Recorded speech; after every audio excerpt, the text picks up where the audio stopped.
大家好，我是石头。今天我们又来湘西的大山里面了，只听见虫鸣鸟叫的声音。寨子就在我的右手方，这边有10多户人家，还有石头房，有木房，非常的古老。这是一个古朴的苗寨。在寨子门口，我们发现了2棵树，大家可以下，生命力是多么的顽强，从石头缝里面长起来的。这边完全是没有一丝丝的土，全部都是从石头缝里面长出来的。这2棵树呢，已经长得挺大的了，不敢想象这样的环境竟然能长这么好。这个寨子距离县城有8公里，距离镇上有6公里。刚进入寨子的时候，我们就发现了一栋石头房子，大家可以看到，整个外墙都是石块垒砌而建成的，在它的旁边就有一栋木房子。他的邻居说，这2栋房子常年都没人居住的，一个合理的价格就可以把这2栋房子给盘下来，而且可以居住20年的时间。我们首先来看一下这栋木房，有单独的小院，车子可以停在院门口。这里没有做院门的，做了一个台阶，踏步走上去。门前一小块的菜地也都是他们家的，种的有些生姜，那边还有些辣椒苗。整个院子也是用石块垒砌而建成的，没有用到一丝丝的水泥。这些青石块都是我们当地的山里面捡回来，然后铺成的院墙，包括这个楼梯小道也都是青石块铺起来的。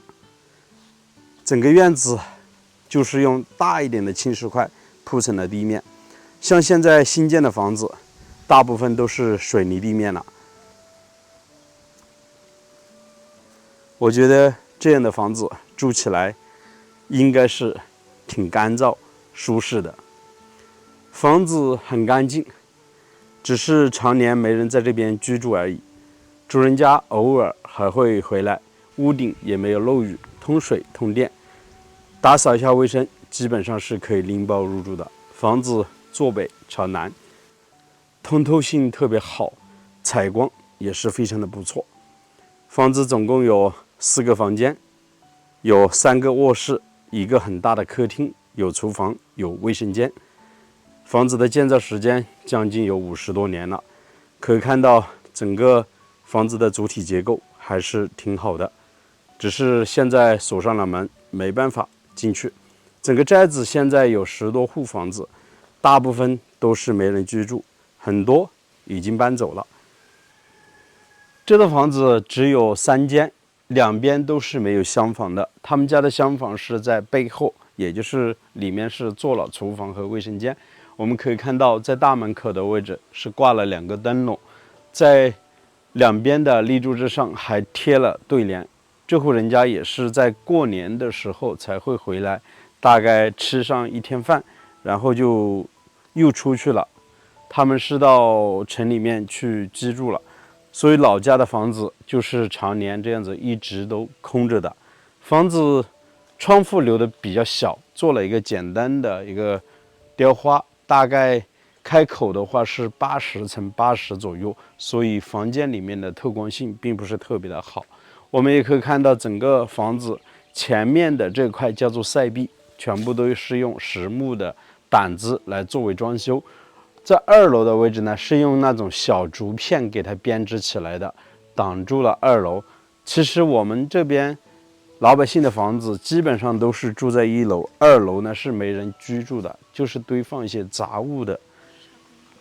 然后整栋房子呢盖的是本地的青瓦，像这样的青瓦呢，大概2-3年需要检修一次。房子的旁边呢是另外一户人家，当然这边也是用石头给垒砌起来，这样的一堵石头墙还是挺高的，将近达到了2.5米左右。门前的视野是特别开阔的，我们站在整个院子啊，显得我觉得特别的空旷，给人的感觉特别的舒服。看整个石头的矮墙大概垒砌了有50-60公分的一个高度，然后整个门前的视野很通透，一眼可以看到对面的大山，门前呢还有些稻田，都是非常不错的一个风景。然后那边呢有一条弯弯曲曲的马路，从那里呢可以开车进入寨子。其实每次回来的话，车子呢就可以停在院坝的这块，然后步行呢走到家里面。他们家的这栋房子是最靠近寨子的前面的，背后呢还有几户人家。我们顺着这条小路走到里面看，整个寨子现在还有几户人在这边生活。现在我们来到了房子的后面，从这边可以看到，沿着他们家的右手边是有一条这样的小路，可以走得上去的。这旁边的这块呢，就是用竹子编织作为一个墙面，可以听见里面有水流的声音。他们家应该是接了山泉水回到家里面的。刚才我都说了，他们家的这个厢房呢，也就是托部呢，是在房子的背后，挺宽的。这边呢，重新盖了这样的树脂瓦，把整栋房子呢加宽了，接近有3到4米左右。这排加过去接近有好几十个平方，所以整栋房子可利用的地方还是挺宽的。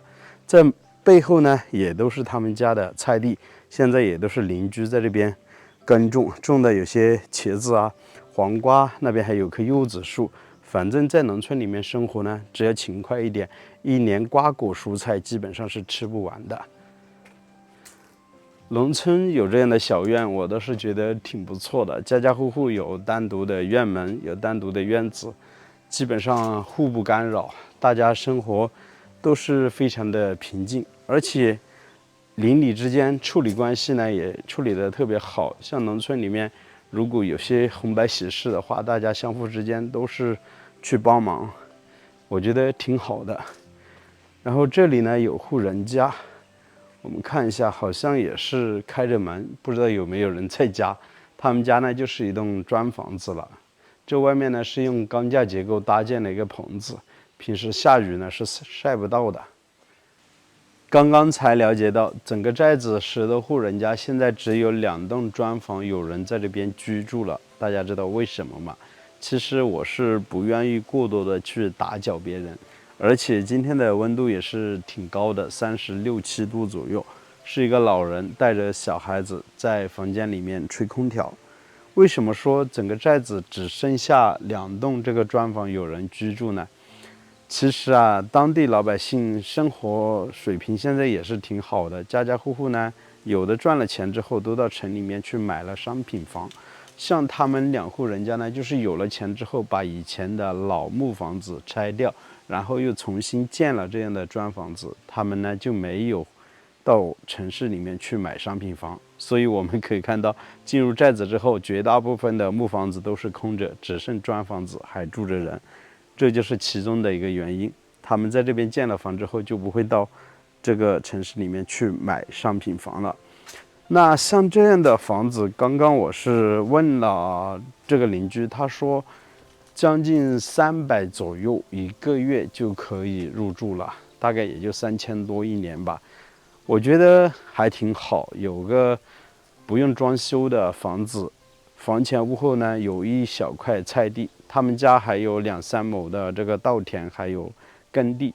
其实把它拿过来耕种的话，在农村的生活1年成本是非常低的，自己甚至还可以养点鸡鸭，喂个1、2头猪，1年可能每个人花个几千块钱就可以维持1年的开支了。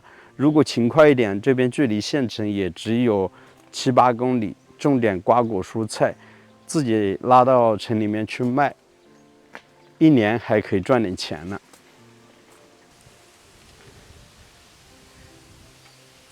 这样的景色还是挺美的吧？门前一大片的稻田，还有远处的山峰，这样的一个小院，大家不知道喜欢吗？欢迎在视频的下方评论留言告诉我。我是石头，喜欢的记得点个订阅，我们下期再见啦，拜拜。